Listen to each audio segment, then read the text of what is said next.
Magandang hapon po sa inyong lahat. Patuloy po natin ang ating live consultation dito po sa clinic natin. Ito po si Dr.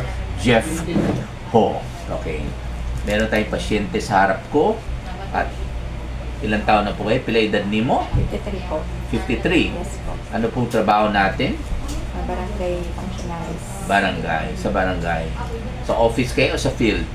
Sa field po. Sa field, okay. Sige. Hanggang ngayon, nagtatrabaho pa rin kayo sa field. Okay.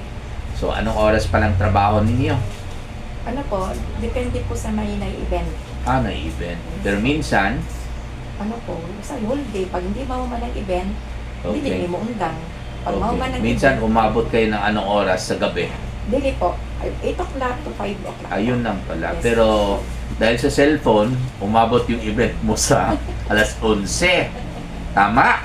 Tama. So, anong oras kayo natutulog sa gabi? Average time? 10 po.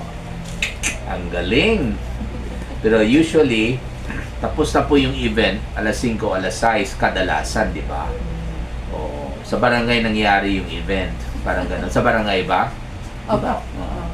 Diba? Bakit, yan, extend ng 10 p.m., minsan 11 p.m. pa, no? Pag lalo lang kung nagre-report kay Monday to Friday, or pag Saturday, Sunday, wala na. Kadalasan, wala na talaga Wala event. po. So, madalas rin na pag Friday ng gabi at Sabado ng gabi, ayan, sobra pa sa alas 10 ng gabi. Tama po ba yan? Oo, kaya nag-ano po, gaskas sa bahay. Oo, asikaso daw sa bahay. Kuno, Magluto. luto daw. Tapos maglaba. Maglaba. Tapos, pag Ayun lang sir, ayun lang po Doc. from 8 o'clock ng gabi, tapos na sanang trabaho, syempre, luto, tapos na. Hugas ng pinggan, tapos na. Laba, siguro, maaaring tapos na. Pero pagdating na alas 8, umpisa na naman sa cellphone. Ayan. So, maaaring kulang kayo sa tulog. Pero depende, ano oras kayo nagigising sa umaga. Yan lang po kasi Doc kay naanad namang mamata ng alas 4 try tungod Naanad. sa Nasanay. kay sa may estudyante. Estudyante, kayo pala magluto. Yes po. So, 6 hours lang ang tulog. So, ano expect mo sa pasyente? Lipong. Bagsak ang immune system. Lipong daw. So, yun pala ang problema ninyo, lipong. Ano ibig sabihin ng lipong? Nahihilo ba? Nahihilo. Nahihilo. Ano ibig sabihin nahihilo? Ikot o parang ganun lang? O ganun lang ba? Murag uyog lang. Gano'ng kadali yung seconds, minutes? Yes po. 1 seconds lang. Seconds na, tapos mawala kagad. Ayun. Kumbaga, magulat kayo. Sige. Pero, hindi kayo matumba. Hindi kayo matumba. Siyempre, makabantay man po. makabantay daw siya. So, sa Tagalog is mapansin niya kagad.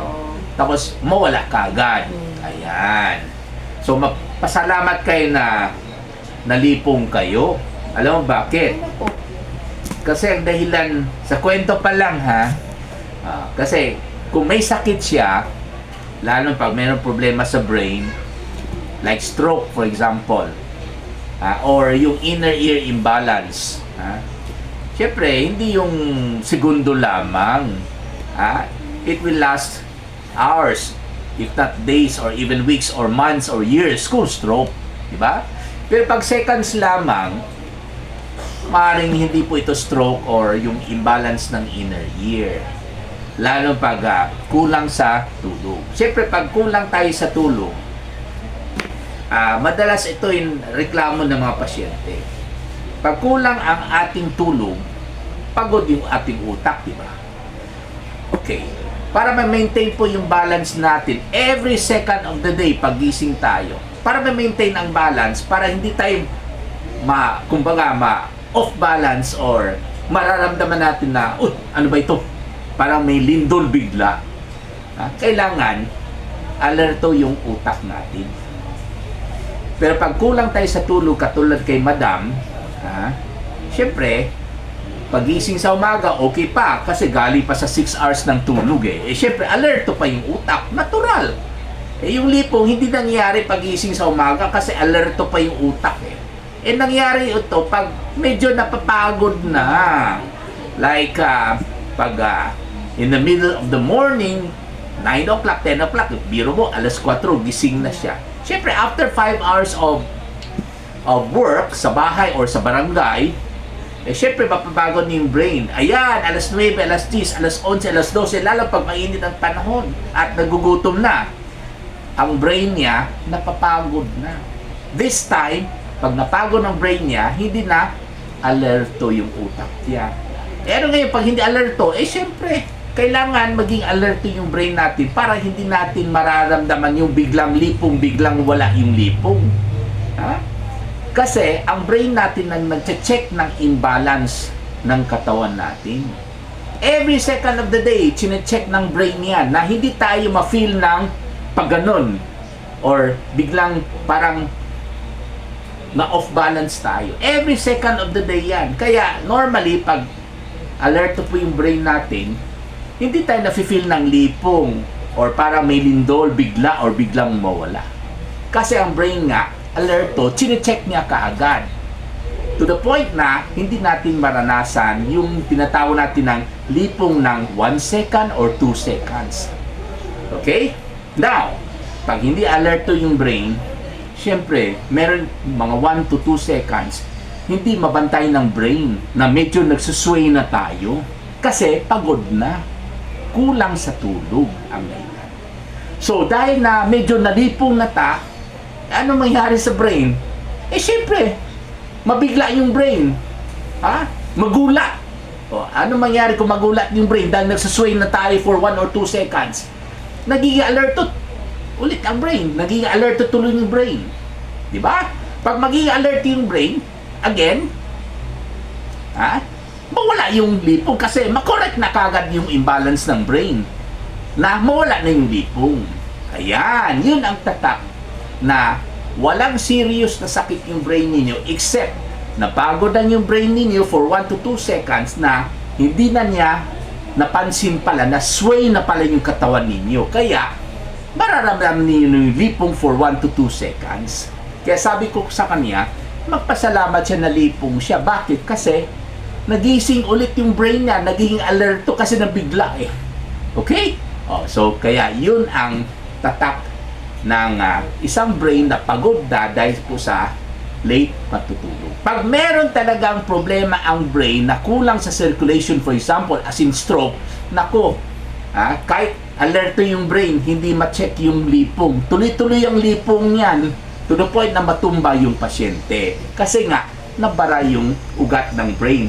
Katulad sa stroke. Pero sa kwento niya, kahit hindi ko po siya na-examine, okay, alam na po natin na dahil po sa brain fatigue, kapoy or pagod yung brain as a result of lack of sleep, kulang sa tulog. Dahil sa walang iba kundi sa gadget ng demonyo, which is cellphone. So, ang gamot, wala. Hindi naman ako matutulog. Hindi naman ako matutulog ng maaga para sa kanya. At maganda sana kung yung gamot ay ibigay niya sa akin yung cellphone, di ba? Di ayos. Mas mahal pa ito kaysa yung bayad niya sa akin na 60 pesos, di ba? Di lalong masaya ako, di ba? So ang gamot niya ay simple lang po. Disiplina. Patay ng cellphone pagkatapos ng trabaho, kuno, laba kuno, luto kuno, ayan. Di ba? Para mas maaga siya matulog, 8 o'clock siguro or before 8 matutulog. Pagising niya, alas 4 naman din ng araw, at least naka 8 hours na siya ng tulog or even 9 hours, mas kaya ng utak niya sa buong umaga.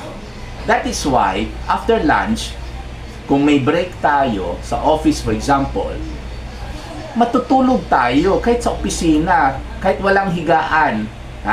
Sa Bisaya, iglip. Ang iglip ba yun? Pag ganon?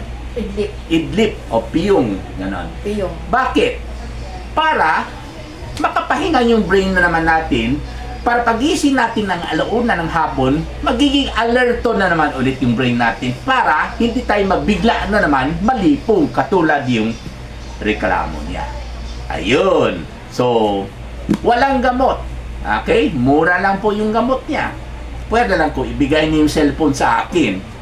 Magiging mahal na po yung gamot niya. Maraming salamat po. Kaya kunin